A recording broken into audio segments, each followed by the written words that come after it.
happen, whether it's a huge thing or a small thing, it's a thing. So I'm awfully happy about that.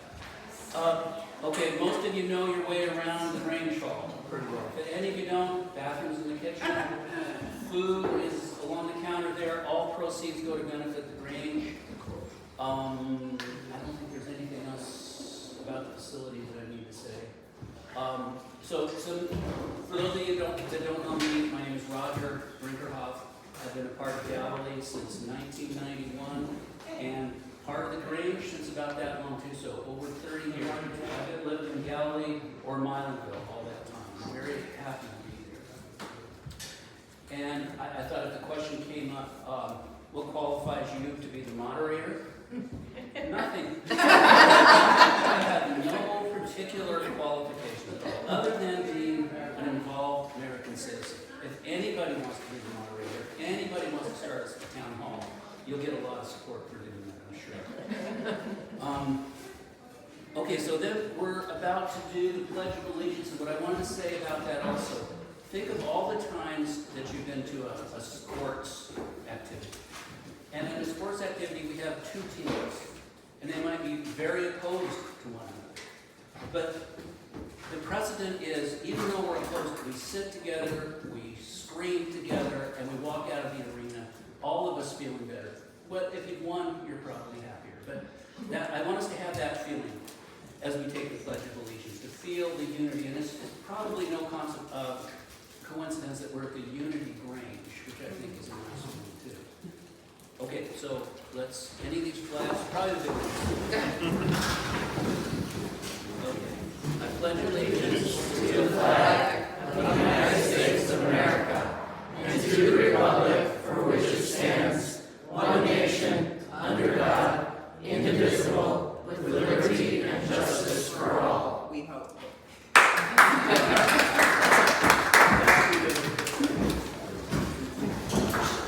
Okay, and I'm going to be mercifully brief in everything that I say. So next is the town hall. The concept is representatives and constituents intermingle. And everybody intermingle. Everybody's informed. Everybody, again, should come away from a meeting like that feeling like we've done something to promote democracy. Okay, and then the traditions of town hall, it's civility, it's respect, it's people ask questions or tell stories. There's no cross-ventilation, I'll say. And that's the most productive way that they're going to be able to do this. Okay, so I think that's enough for me to say. Obviously, we don't have any of our representatives here. They've all been invited. It could be that in future town halls we'll have one or more of them, which all of us would prefer. But this event is being videoed and will be sent to each of the offices of each of the representatives. So what we've come here to do will have some consequences, I'm thinking. So when those of you that stand to speak, you could address your questions to one of the representatives, or if you don't have a question, if you have a story, if you have something relevant to the budget reconciliation bill that you want to speak about, this would be a really good time to do that. Did you ask the questions that you would want to have these people answer? What's that? Do you have a question that you would like them to answer? That's the idea. You guys ask these people But you don't questions. have, you don't yourself. No, I'm the moderator. I'm not going to be doing that. I'm just going to facilitate everybody else doing that. I have plenty of questions. I'll wait until somebody else is the moderator. Next one. Okay, then, you want to, well, you were going to time it, right? Yeah. Okay, so we're going to start with 3 minutes each. It looks like we might be able to,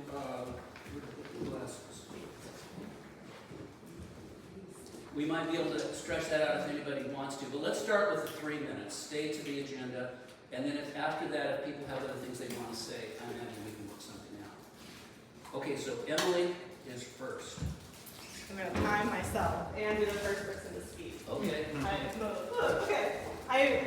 Should we put the camera out there? I don't know. All right. Let me just get my timer. Just time myself. This is a little nerve-wracking. Hi, everyone. I'm Emily Herrick. I know some of you, and I helped put on this town hall.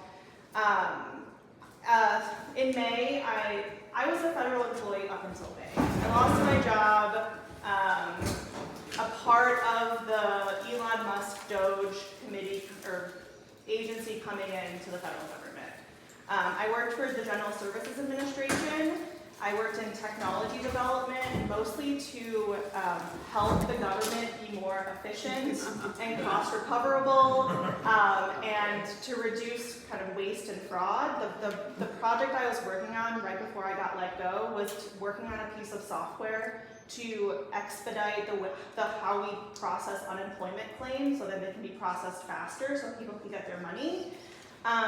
And that seemed to be very aligned with the Doge mission. You know, when the change of administration was coming in, my team thought we had a lot of really good talking points that the administration would really like because we were focused on efficiency. My work, it was grounded in kind of human-centered kind of efficiency. We have to make sure that we are meeting the needs of the people that we're serving, and technology really has the power to do that if it's designed and implemented in the right way. My agency has a director that's a political appointee. That's something that changes with every administration. And the person that came in to replace the director of the previous administration was a 28-year-old Tesla employee. No experience in the government at all, and he was given a mandate to cut costs every single day. And so the contract that I was working on was cut without any scrutiny of how it delivered impact to the American people. So this was something that they said that they wanted to be doing, and they didn't even inquire about what it was. They just cut it. Like, it was just a line in a budget that they cut, and that ultimately kind of made my work, like, I had nothing to work on really, nothing was coming in for new things to work on. And so I'm here because I know directly the impact of federal decisions and how they impact our local communities. And now that I'm unemployed, just kind of working full time, trying to connect the dots for people. And so that's the one thing I want to say that's connected to the federal budget. You know, civil service has protections. This wasn't supposed to happen. A lot of my colleagues were fired illegally. I had a whole team of 30 people in my agency that was fired at midnight on a Friday without any justification. And they're all kind of currently working on a lawsuit against this. What's happening in the federal budget bill is that they are trying to make civil service at will employment, so stripping away those civil service protections. And the only way that we keep our civil service protections is that if we give up 5% of our salary. So we basically have to pay the government to keep those protections, and that's in the budget bill right now. That's being talked about at the federal level. So thank you for hearing me out and sharing my story. That was my time.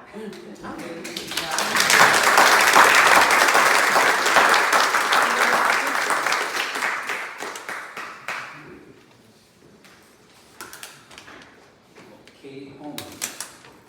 That would be me. And Katie Holmes, proud Democrat, sadly not actually a Wayne County Democrat. But Roger, correct me, we can speak to any aspect of the budget reconciliation bill. Right. And we can ask the question and maybe it will be answered. Yeah, we're because the hoping maybe recording we'll has hear been back sent. from the Okay, so there'll be any representatives. questions. So what I have been focusing on is immigration, and I would like to ask all of you why there is such a huge number in the budget for building prisons for immigrants who you promised you weren't going to take away because they were law-abiding. So please explain why there's this huge number for prisons for people who have done nothing except be good fellow citizens.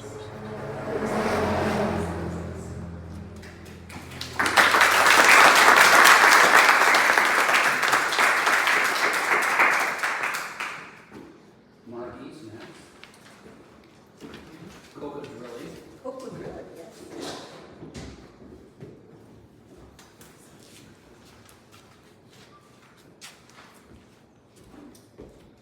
I'm going to stand here so I can address these gentlemen and address you as well. For those of you that don't know me, I'm Margie Coca. I've lived in Lake Arrow my whole life. Lake Arrow is in central Wayne County for people that might not know. My career has been always involved with the three programs I'm going to talk about. I was formerly the executive director of the Wayne County Redevelopment Authority. And then I left there and I went to the Department of Housing and Urban Development. And now, since I'm retired and have so much time, I'm on the board of both the Wayne County Redevelopment Authority and the Wayne County Housing Authority. And these three programs directly are part of what the Redevelopment Authority has been doing for as long as I can remember. The first one I'm going to talk about is the Community Development Block Grant. That program, along with the next two I'm going to mention, have been zeroed out of the proposed budget. And there's a little blurb about CDBG in the handout, but I can talk a little bit more about it. I started with the Redevelopment Authority in 1984, and in 1985, the county began receiving a regular allocation of CDBG funds. The allocation varied every year based on the federally allocated amount. But the contracts for 5 years, and I'm going to say, I'm talking about the FY 2020 program because it just ended. And since then now, the Redevelopment Authority is not administering the CDBG program. The county is doing it on their own. But I'm going to speak to this last contract. The total funding received for the county was $455,000. And that's just one little rural county. Over the years, we have done rehabilitation in hundreds of homes, all over the county, up here, down south, and all over the county. We've paved hundreds of miles of local roads, not your state highways, but the little local township-owned roads, which the townships don't have the money to do that. We've improved public facilities. We've done water and sewer projects. We've improved a lot of public facilities. We've helped, not this Grange Hall that I'm aware of, but other Grange Halls we've done some work for. The purpose of the CDBG program is to benefit low, moderate income people, but they don't have to be individual people. It can be an area or a township that has at least 51% low mod. We've done public safety features. You go through Homesdale and there's the blinking lights on those intersections. They were CDBG funded. Those are the type of projects that CDBG does. It's tragic to lose that. Cities are going to lose millions. But when you bring it down to our level and the local townships and how they struggle, it is painful. Over the years, CDBG has received an average of $750,000 a year to benefit low and moderate income persons. And when I say low and moderate, don't think poverty level. There's quite a range of income that's covered by that low mod figure. Second program I'm going to talk about is the Weatherization Assistance Program. That is proposed to be zeroed out. The Redevelopment Authority of Wayne County has been doing weatherization in the county since 1978. We have our own vehicles, we have our own crew, we buy most of our materials locally. It serves the income, actually a lower income level than CDBG, but it helps so many people. And what it does is it helps weatherize their home to reduce their energy costs. We know that high energy costs can be an excessive burden to housing affordability. I get choked up when I think about it. The people that do the weatherization work on the redevelopment group are highly trained. And we're very willing to take somebody like right out of high school, or not necessarily out of high school, somebody that wants to do this work. And we provide the training. The training is done through the state. It's extensive training. And it goes at varying levels. The new person comes in, gets the basic level. Weatherization work includes just like the things you would think, insulation, but it also looks at the furnaces, makes sure that the combustion levels are right, make sure that there's no carbon monoxide coming out of them.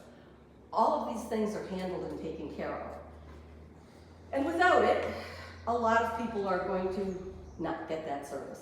And it's one of those things you don't realize it until you know you need it. The weatherization program is funded partially by the Department of Energy. That brings me to the next program, which is the LIHEAP program, Low Income Home Energy Assistance. There's two parts to LIHEAP. One is a direct fuel benefit that eligible families, eligible income individuals receive at the beginning, usually of the heating season. But then you get to January and February, they're either out of fuel, furnace doesn't work, and fuel can be anything. It can be oil, it can be wood. They're out of fuel, and it's 0 degrees out. The Redevelopment Authority answers these calls on a 24/7 basis from November until April, and they will handle the emergency. They will try within 24 hours to get a contractor out there to take care of the furnace, to get fuel delivered, to do whatever is necessary. If they can't get that done, somebody from redevelopment is out there bringing space heaters, bringing something so that the person doesn't freeze. This happens most often with elderly. And this is the program, out of the three that I mentioned, and they're all very important. But this program going away, somebody could die. And that's the biggest heart wrencher to me. The others certainly help improve the quality of life. This one could be fatal. And it's the rationale in the budget behind it is that the administration feels that these programs, these two LIHEAP programs, were designed to help the utilities in the Northeast. That's my saga. Thank you.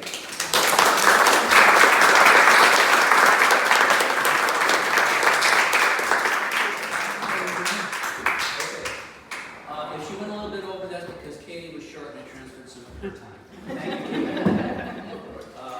Let's see. Can we know the percentage of people in Wayne County that do you recognize that are in these programs? It does change, and I know, I'm going to say overall, the county is not 51% low mod.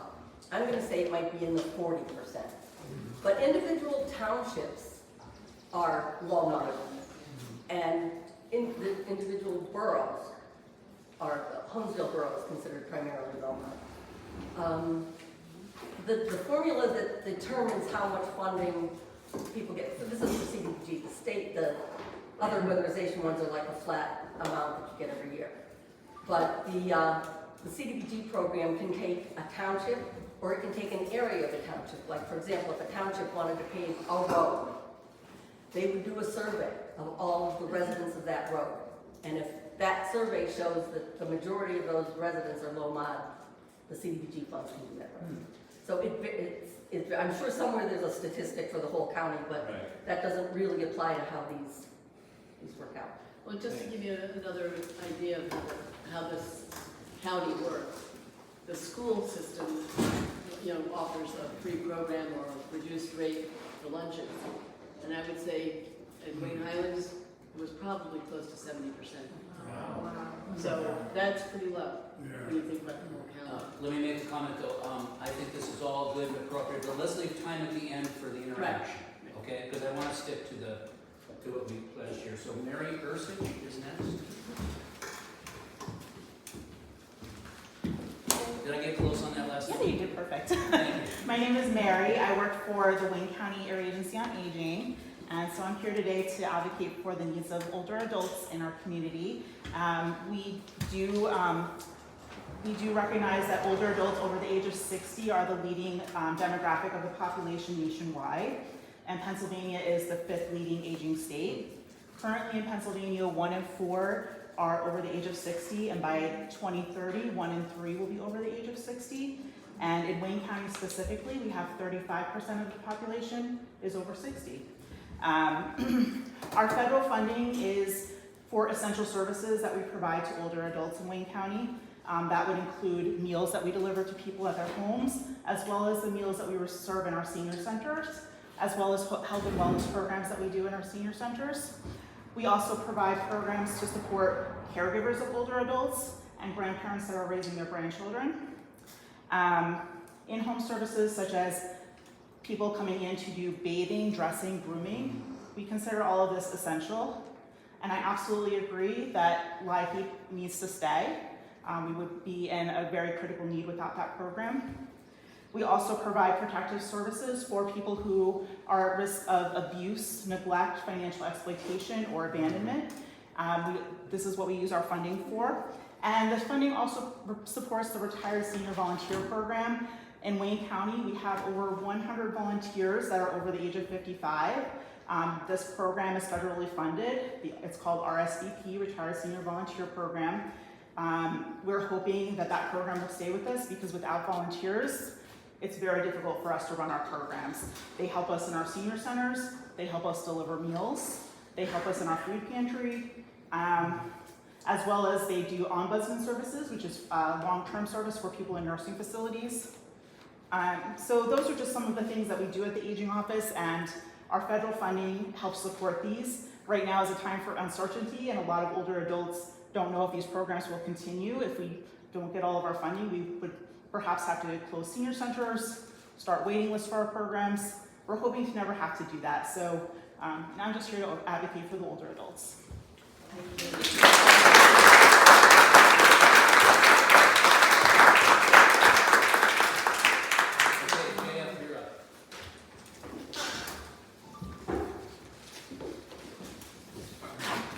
Hi guys. Well, this will be pretty brief. My name is JF. It's for Jane Francis. You can forget that now. And I'm a retired healthcare provider. The work that I did was in New York City. I'm retired now. But I am concerned about this business about taking $800 billion from Medicaid. I mean, I'm sure that that our administration thinks like, oh well, that's for poor people and we don't like poor people. But I would like to point out that, and I'm sure you people all know this, that Medicaid not only helps to pay for care for people who are under a certain income level, but it also supports our local healthcare facilities because it provides reimbursements to our hospitals, and I think this is particularly important in rural areas because, as we know, rural healthcare is, is in pretty shaky shape even before these cuts were being brought in. And rural hospitals are closing. People have to travel a long distance to get medical care. And I think that, well, the justification is apparently that, oh, well, we'll just make the states pay for more of this. But, the states don't necessarily have a whole lot of money, and I think to the extent that the states have to put in more money for these programs, we're going to be seeing more state taxes, right? So, I mean, this tax cut is probably not going to turn out to be much of a tax cut. Thank you.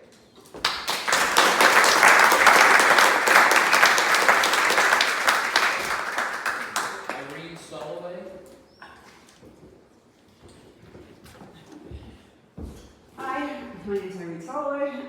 I was a physician assistant in a substance abuse program in the Bronx for about 25 years before I retired and came to live full time here. This is kind of a follow up today. I didn't plan it, but the estimate analysis if the bill that's in the Congress, that passed by the Congress becomes law, more than 1.6 million people receiving Medicaid with a substance use disorder would become uninsured and cut off from their treatment, which is life-saving. And I know from my experience in the field and that uninterrupted access to treatment is essential. And one of the things I'm doing now here is working as a volunteer in the county jail, and we find with my colleague here, and we're doing a garden in the jail, and from our experience, probably 3 out of 4 of the inmates we work with have a substance use disorder, and I know from my work in the Bronx that people get off, if they're thrown off Medicaid, it's very difficult to get back on. And I think this is going to impact our community. Our community has a problem. In my own personal experience, we had overdoses in our little town, and that I know about, and there's so many more. It affects the person who has the use disorder, and it affects their family, and it affects the entire community, and the safety of the community, and the well-being of the community. Rural PA is deeply affected by substance use disorder, and I'm deeply concerned that this is going to destabilize an already, something that is already a big problem and make it just so much worse. Thank you.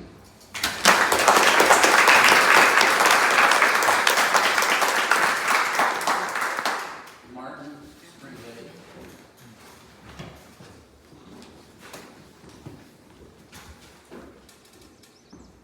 Martin came all the way from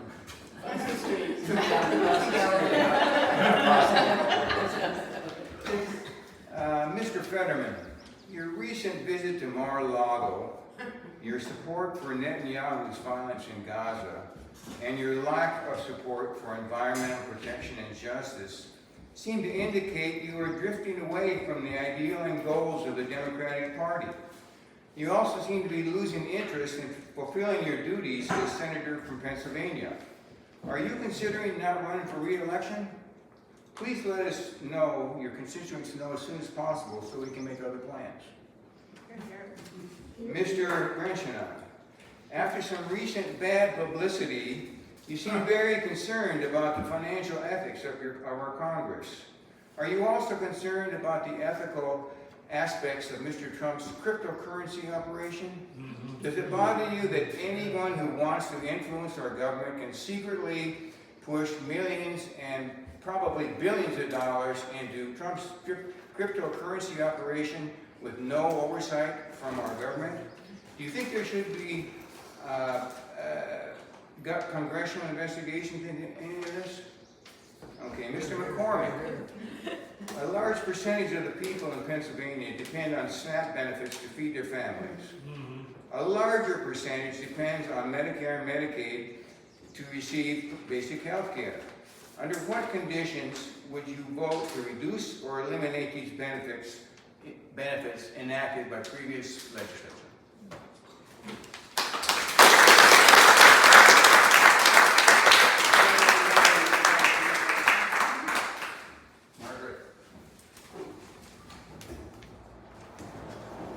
My question has to do with the increase in the military budget. We've seen tanks rolling on the streets in Washington, D.C. We've seen the Marines mobilized in Los Angeles, along with the nationalization of the reserve in the state of California. Why do we need an increased military budget when Trump has promised not to get involved in any more foreign wars? Is the increase in the military budget not an incentive to put more military on the streets of our own country, acting against our own citizens? We need answers to those questions about the military budget, especially in light of the cuts that people have so movingly spoken about here, loss of life in communities like Wayne County compared to sicking the Marines on people who've done nothing wrong in Los Angeles.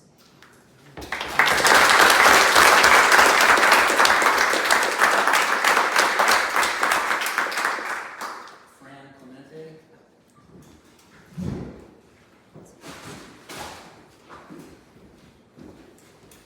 Hi, Fran Clemente is my name, and I have a question for Rob Bresnahan. You finally answered an email request I had for information.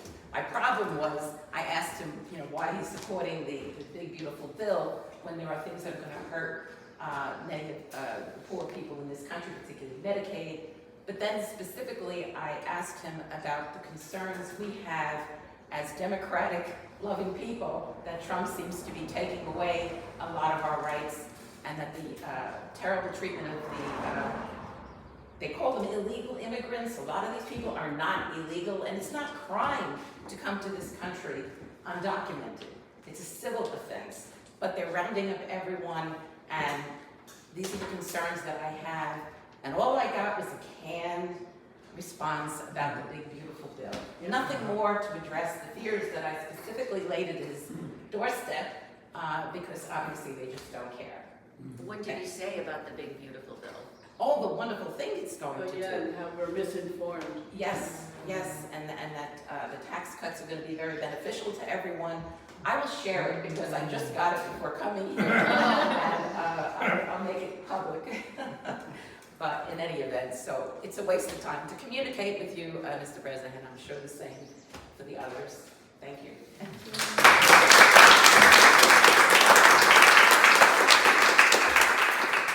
Mary Ann Sasleto. It's Carletta. Carletta. Yeah. Okay. Oh yeah, that's an arm. Yeah, it's my handwriting. I had coffee this morning and I can't write after I had coffee, even though it's so far away. I've done this thing on my phone where I've got some notes. I'm worried about the repeal of the Inflation Reduction Act. And specifically, I'm part of a volunteer team that goes into people's homes doing work similar to what Margie was talking about. Helping them understand from people who ask us to do this, it's all, volunteer on both sides, better how they can insulate their homes, how they can make the drafty areas warmer, how they can get the floor warmer. Are there particular walls that might be uninsulated? You can get it with a thermal camera. There are incentives currently, but possibly not for very long, that allow people to get money back on their taxes. It's tax credit, I believe. My husband is nodding, he knows how this stuff works. On different things. Electric vehicles is one of them, but aside from that, that's home insulation, sealing around doors and windows. If you need a new heating system, like something that's more effective than your furnace from the 1950s, or even later, because they've gotten a lot better.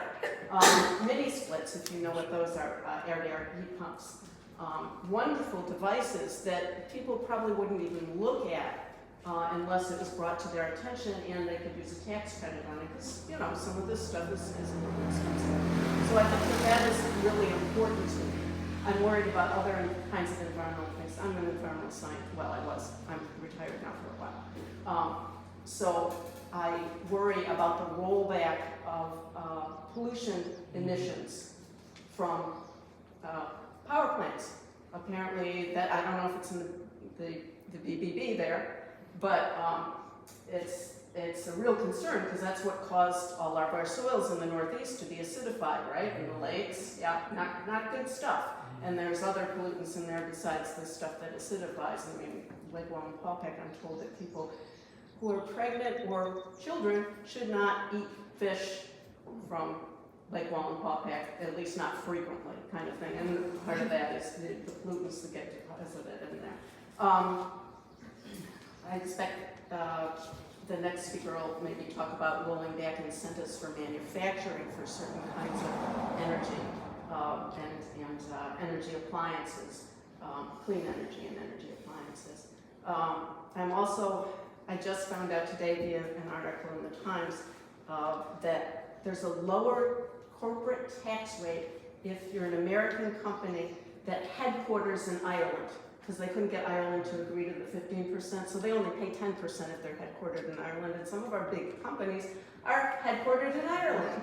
And that seems backwards from what he's trying to do, Trump is trying to do with his tariffs, which is apparently to, encourage American manufacturing. So that really bothers me. It also seems to me that all three of these guys should be interested in the fact that he seems to be trying to take the power of the purse away from Congress, that he wants to be doing all of that.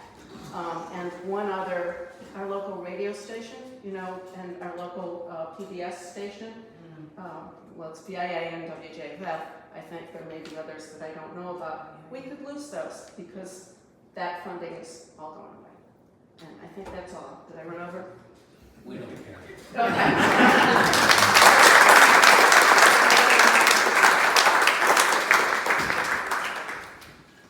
Okay, one more speaker signed up, and that's Jack. It's coming up.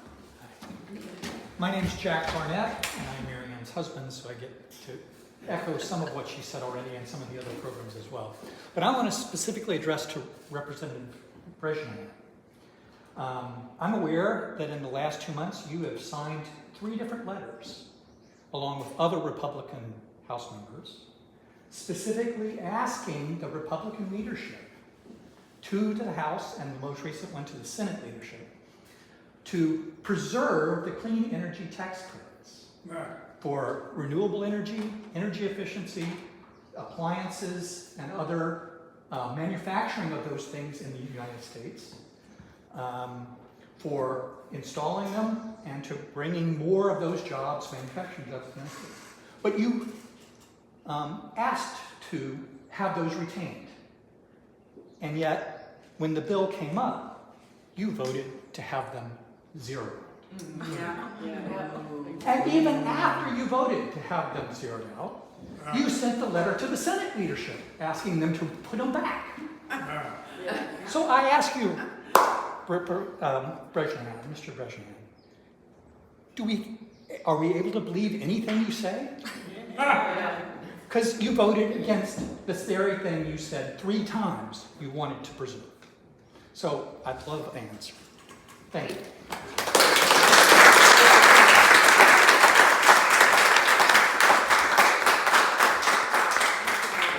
That's our signatories. Anybody that's more courageous now than they were earlier? Joyce, you want to get up? I don't have any facts or figures, but I'm just a little concerned if we lose Medicaid, that we're going to lose all the facilities that we value so much at Wayne Memorial. And I would love to know if anyone's even looked at that. Do they care? And then everyone's talked about that, but it's going to affect all of us. I don't care anymore. So, yeah.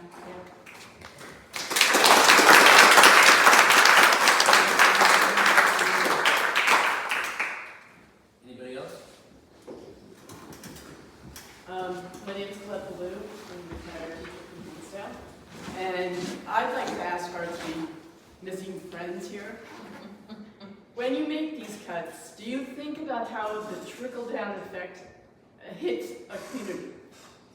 Like, a friend of mine who's not here tonight, she lost, well, like JFF, like DVIA, lost funding that was given to them last year, was appropriated, signed for, never sent, and now it's being rescinded.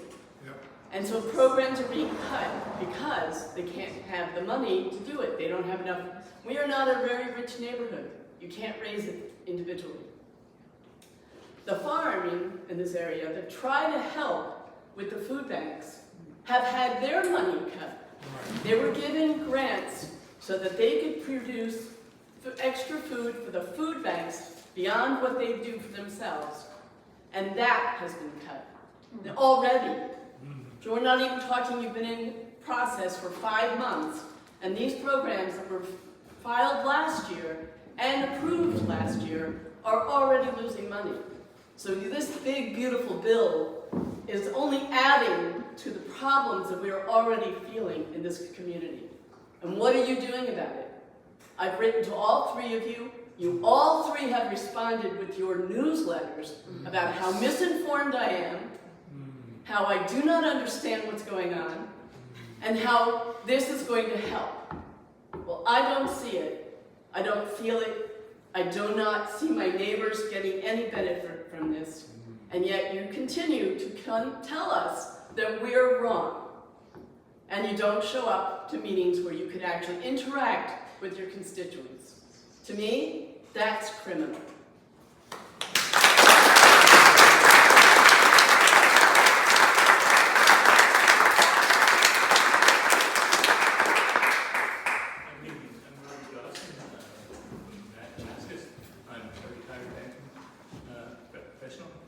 I wanted to ask the gentleman about some other programs and changes that didn't make it to the big beautiful bill. And in particular, I wanted to ask about carried interest, which is giving the billionaires of this country $13 billion over 10 years. And that was I think for both parties supporting leading up to the bill. It was an act from the president to do so, and somehow this disappeared. It didn't make it. So we will continue to pay that $13 billion to people like investment fund managers, particularly those private equity fund managers who are already billionaires. You won't see that deduction. You can't use it, but they can. And it also exempts them from paying Social Security contributions on that money. So where is that activity? And the other thing I want to say that, see, if you look at the programs that have been cut, and whether it's the medical stuff, and particularly the medical stuff, and it's not only the local ones that affect. There's some of that. That's a drug trial. The drug trial has been going on 10 years. It may probably stop. Because the money to Harvard, etc., has been cut in accused straight vindictiveness. And that particular one was announced in medical results last week. This is the first drug that has held Parkinson's stable.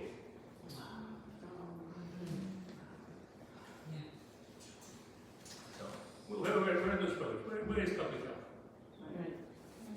Thank you very much.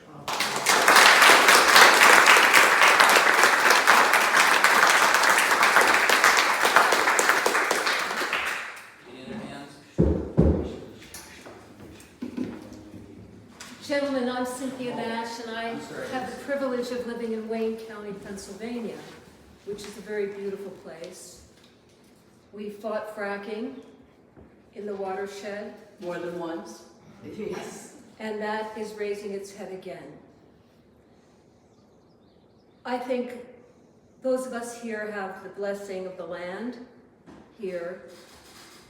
We have the freedom to hunt and fish or just ride our bicycles through this beautiful landscape. But I understand that our public lands are going up for sale to private business. And those are called public lands for a reason, and they should remain public lands because those are places where all Americans can enjoy the beauty of our nation. So keep them public. Don't sell them.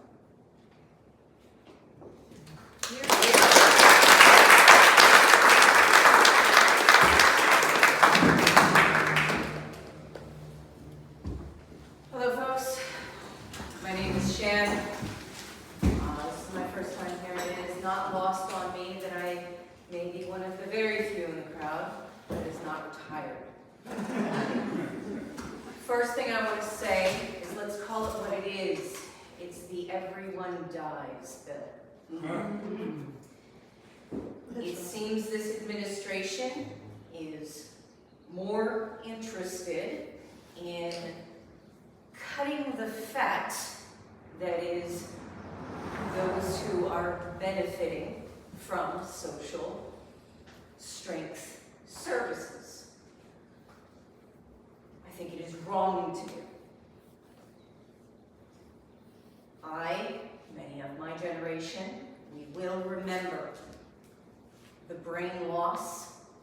lives lost, the love lost, the wisdom lost that will result from many of these cuts.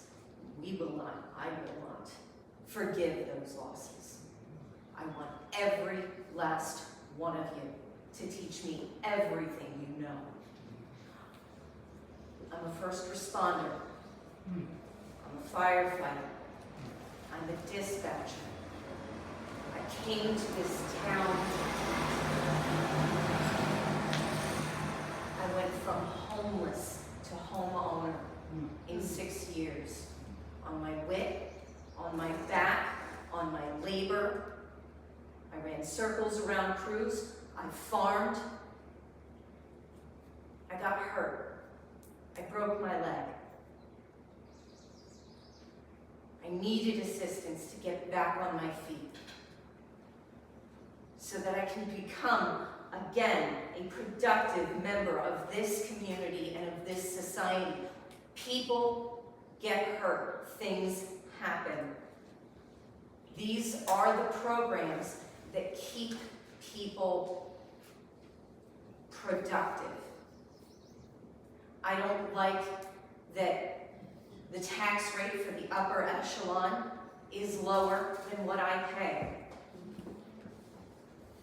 I don't like that our health services are going to disappear. I don't like that our lands are going to be sold off and auctioned off. I've already seen a drop in my water pressure. Part of me thinks that might be the water plant down the road. I can't prove it. Where is my redress? This new everyone dies bill swapped out some language. 70302 essentially says, unless I put up the collateral for whatever damages may be done, I can't sue to protect my rights, liberty, pursuit of happiness, property, privacy. Everything is on the chopping block. Everything is in the crosshairs. Why?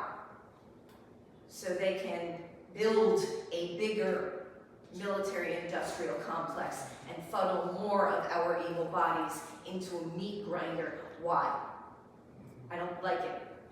I will remember it. And I want you to teach me everything you know. Thank you for your time.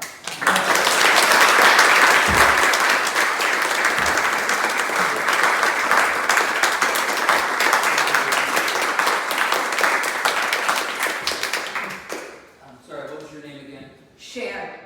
I want to ask you this, one of the most frustrating things to the Democrats is how do we get younger people involved in what we're doing? People of your generation or even younger. If you could help us with that, we'd be so appreciative. We need to have a component of youthful people. I wish I knew. If it comes to you, you can find us. They go hang out at bars. Strangely, no. They're not in bars. More of these hairs. And more about Okay, any last takers? Yeah, Oh, yes. I just have a question for Mr. Bresnahan, who has been, as Colette mentioned, sending us notices that we just don't understand. Among other things, he said, oh, it's not going to be so bad. You realize, and you say, well, they're scaring us for no reason. Well, part of that is because some of these cuts will not happen until 2029, after this current administration is out of office. So when it hits hardest, people will forget that it was actually put in under these current. Similarly, now is how they keep blaming. Yeah, the exactly. Catholic But I think that is horribly dishonest, and I'm ashamed that you're my representative.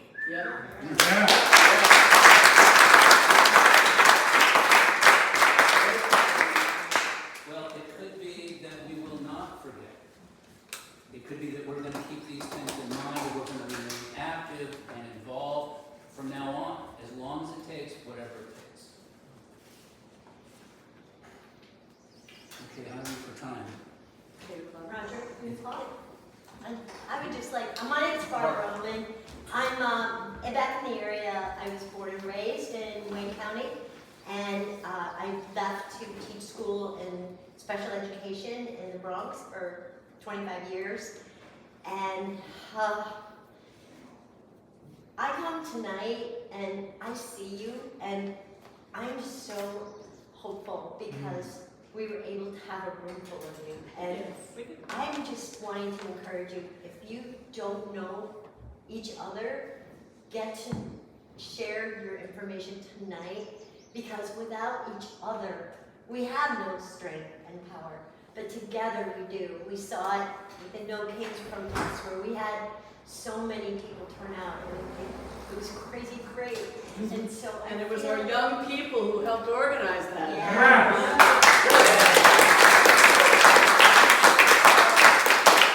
So just to say, like, please, let's keep going. Without one another, we're really nobody, you know? And the fear factor is so real. You know, we have the urge inside of us to do something, but we don't know what to do. So let's think about that together, like for the No Kings protest.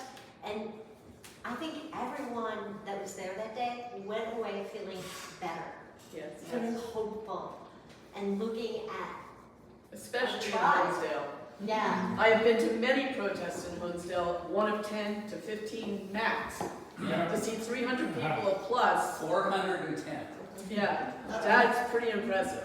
Yeah. That means, gentlemen, that we're unhappy.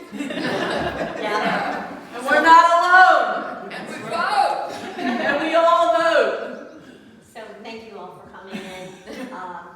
Well, Like okay, and Roger said, we're going to have more of these. we are, yeah, we're planning to have more. We don't have the next one in mind yet. But Barb mentioned the fear that we've all experienced and how much less it's fearful when we are together. And when you think of it, the opposite of fear is really love. So when you feel afraid, find someone, do something, be inspired, do not give up, refresh yourself, and come back.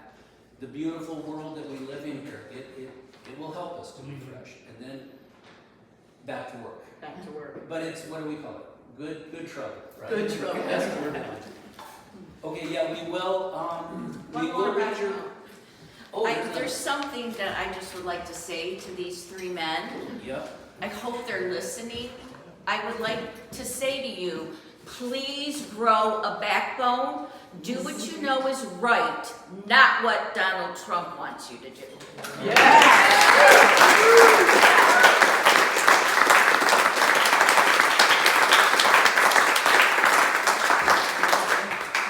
What does democracy look like? This is what democracy looks like. Yes, we got one more. I would like to encourage everyone and challenge everyone to touch people that they know once they leave this meeting.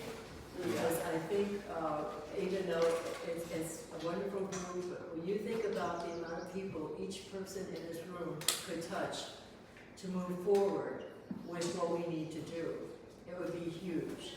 So even maybe in our next town hall, those people could come, state their concerns and do what we need to do. But all of you have loved ones, and I know everybody's family may be goofed up because of what politics is lately, you know, but you still can touch so many friends, church, wherever, you know, and share what happened tonight and how united we can be to move on.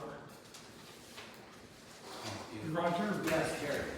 So this is community grant, and this was somehow, this town hall meeting was for Wayne County? I mean, what was this? Well, the big plan, the overall plan, is that at some point in every district in the country, we will have a monthly town hall meeting. Okay. And we're pushing long run for National Town Hall Day. We're trying to make it first Friday of every month. Every district has a town hall. This is our first foray into this. Now, the community grant, is this rented or have they donated this? Well, I'm a member. So as a member, you get, I think, twice a year, you get to use the building. But the funds that we make off the food is going to be donated to the Grange. Are there any Grange members here? Grange members?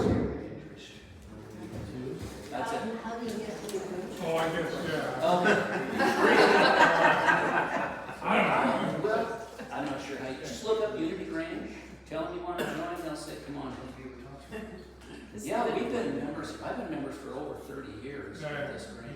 You don't have to be a farmer, you don't have to be in 4-H. You don't have to be anything. And I was just thinking, the last time I was really at the Grange was about a month ago for the square dance. Yeah, Was and I anybody was there? Yeah. That was just everybody being, I swear there was not one self-conscious person in the whole. Of course not. I was too. What? I was too. Yeah, wasn't it great though? Yeah, so, I mean, this has a similar feeling, you know, a different activity, of course, but similar level of cooperation and respect. Yes, that, get hands up. Yes. I just wanted to say one more thing. Somebody sparked in me, and you might all know about the 3.5% rule, but they have never been, I think it's, if I'm correct, worldwide historically, if 3.5% of the population stands up and takes a stand and speaks out, that the regime changes. And in our last, at the No Kings, we had half of that. The protest before, there was half of that.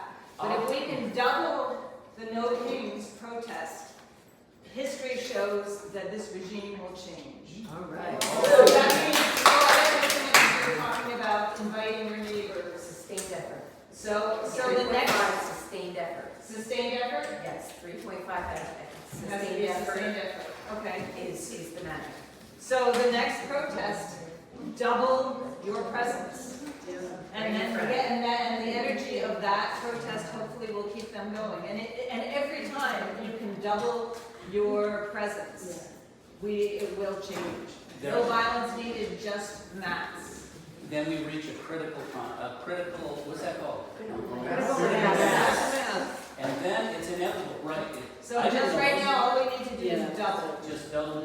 So every one of us, if we can get 4 times, we're smooth sailing. We don't have to be passive. Now, I We can't don't have say, to be powerless. I can't say this much, but I think July 15th is the next national. July 4th. July 4th it is, the I day. think, and that's what I maybe I'm wrong. July 4th, I heard is the next. July 4th, okay, we'll keep it Protest, on. yeah.